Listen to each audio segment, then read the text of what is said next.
What's up, burglars and blind old dudes? So, you think you know the movie Don't Breathe? Released in 2016, this horror film centers around a blind veteran whose lack of vision has led to nearly superhuman hearing. So when three down-on-their-luck delinquents break into his house to try and steal his savings in hopes of making a better life for themselves, he goes all Terminator on them, using his superior hearing to hunt them down in the dark. There's just one little problem. This old man with superhuman hearing is actually completely freaking deaf. And when your entire premise relies on him having amazing hearing, that's gonna be a problem. Try not to make a sound as we break into this movie's house to steal its plot. And of course, spoilers ahead for Don't Breathe. So let's look a little closer at the film's setup. It starts with three young Detroit area delinquents, Alex, Money, and Rocky, who break into and rob houses that use Alex's dad's alarm company. They all dream of getting a big enough score to leave Detroit and escape their crummy lives and abusive families. Money soon gets a tip that a disabled veteran, Norman Nordstrom, apparently has $300,000 in cash hidden in his house. And even better, his house is in an otherwise completely abandoned neighborhood, so no nosy neighbors. The three of them drug Nordstrom's guard dog, break in, drug Nordstrom with sleeping gas, and begin to search the house. However, the sleeping gas doesn't work and Nordstrom wakes up. He quickly finds Money using his enhanced hearing and then, using the reflexes and training he got from the military, disarms and kills the intruder. He then realizes that there are two more intruders because he smells their shoes? Kinda weird, but whatever. Anyway, the rest of the movie is basically him hunting them down by sound, while they try to avoid capture and escape with their lives and the money. Now, show of hands, anyone see the problem yet? Or I guess hear the problem? If not, here it is.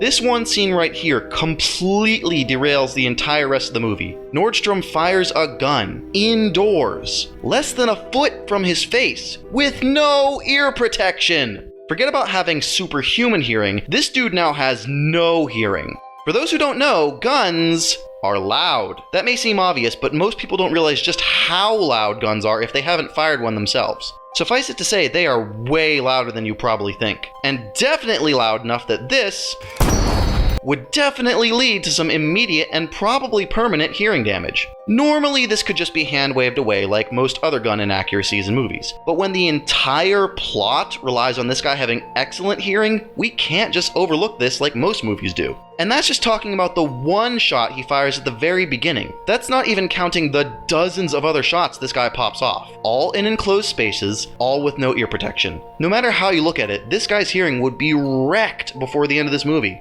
And even if you want to argue, okay, maybe he would have some light hearing loss, but he wouldn't be totally deaf, even that would completely end this movie before it begins. Again, his whole thing is that he's blind and relies completely on his enhanced hearing while Rocky and Alex are fumbling around in the dark trying not to make noise. If his hearing is compromised at all, then the entire threat disappears. But it gets worse. Not only does this dude apparently have super hearing that is immune to gunshots, but he's also apparently straight up immortal. Throughout the rest of the movie, this dude takes multiple devastating injuries, any one of which could easily be completely fatal on its own. But this dude shrugs off not one, not two, not three, not four, but nearly a dozen injuries that would have 100% killed any normal human. At one point, he gets his hand smashed with a sledgehammer, and yet mere seconds later, he's shown punching one of the intruders unconscious with that same hand. I'm sorry, but that hand would be pulp after a hit like that. And remember, this guy isn't supposed to be supernatural. He's just supposed to be a guy with some combat training and really good hearing. That's all. The director of the movie even boasted about the film not relying on supernatural elements because he felt they were overused in horror.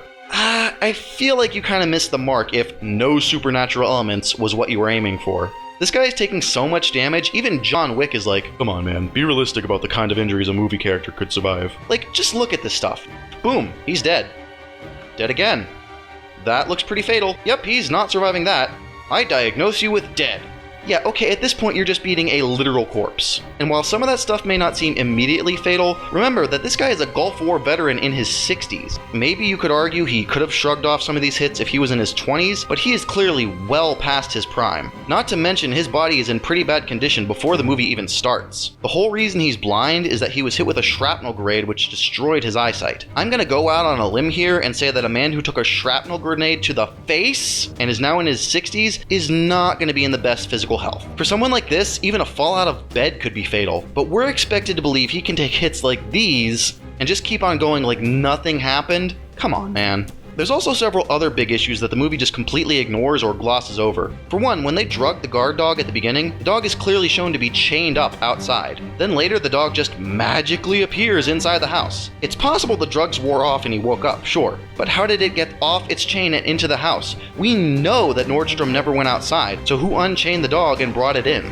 For another, there's a scene where they're trapped in a bedroom and Alex tries to break open a window and the window doesn't budge at all. But mere seconds later, he simply falls into the window and it shatters like it's nothing. Also, the whole way that Nordstrom figures out that money wasn't the only intruder is pretty nonsensical. He realizes there must be more people when he smells their shoes. Now, maybe Alex and Rocky just have some really stanky feet. But remember, he just fired a gun in that room a few seconds ago. Realistically, he wouldn't be able to smell anything but gunpowder for a hot minute after that, except maybe blood.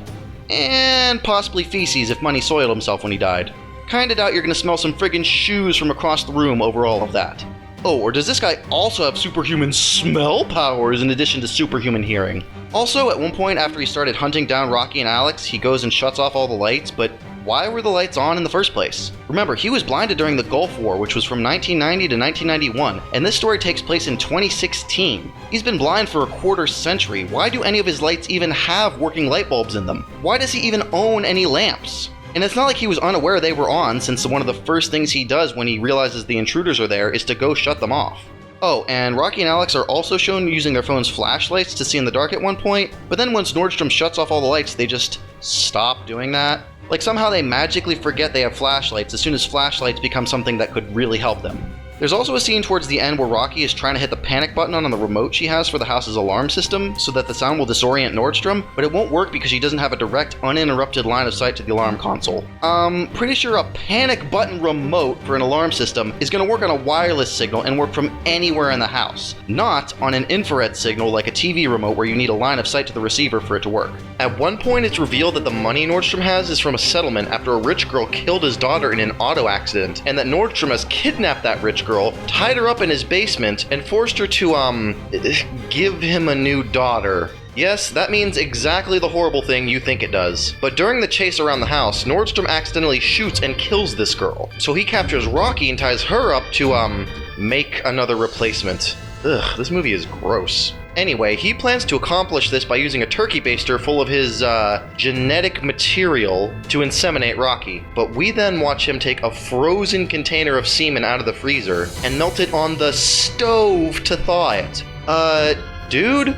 All the sperm in there are 1,000,000% dead. The freezing alone would absolutely have killed them. You can't just stick semen in your household freezer and expect it to work. Sperm banks and hospitals use very different methods to quote-unquote freeze the sperm. It's not just a big freezer. And even if some sperm miraculously survive the freezing, you then put them on a freaking stove! Those little swimmers are dead 1,000,000,000,000 times over. And you may think, well, he's crazy. That doesn't mean it's gonna work. He just thinks it's gonna work. But we're told this is also what he did to the rich girl, and she was pregnant. So apparently the movie actually thinks this would really work. Jeez, not only is this movie totally clueless about what kind of stuff will end your life, it's also clueless about what can start a life. Oh, and let's not forget that after he survives all these completely unsurvivable injuries, the police eventually come and find him and take him to the hospital, and he's treated as the victim who killed some intruders in self-defense. But, did the police somehow miss the dead pregnant girl tied up in the basement? You know, the one who had been missing for several months now? The one who was responsible for killing Nordstrom's daughter? The one who was pregnant with his kid? Yeah, I'm pretty sure that even the Detroit PD is gonna put two and two together and figure out what Nordstrom was doing down there. He would absolutely be spending the rest of his life in prison. But he doesn't! There's actually a sequel to the movie where he's somehow the protagonist now. What? Oh my god, this movie is gross. And so we know he never faces any punishment for the kidnapping or the multiple murders. Really, movie? Like, really? No matter how you look at it, or listen to it as the case may be, this movie just doesn't hold up. The antagonist would be dead 10 times over from all the injuries he sustained, there's magically teleporting dogs, windows that magically change how strong they are, critical plot points relying completely on foot odor to happen, and most importantly, the entire plot hook is based on this guy having superhuman hearing to hunt the protagonist down. But he goes completely deaf before the chase even starts. I would tell the movie studio that they need to do better, but I get the feeling that those words would fall on deaf ears. Hey, thanks for watching. If you liked any of that and want more like it, check out my recent video on why the antagonist of Pokemon Gen 8 makes even less sense than the antagonist of Don't Breathe, or my video on why the Dark Avatar from Legend of Korra completely breaks all the rules the Avatar series has set up to that point. This has been So You Think You Know, and now you do know.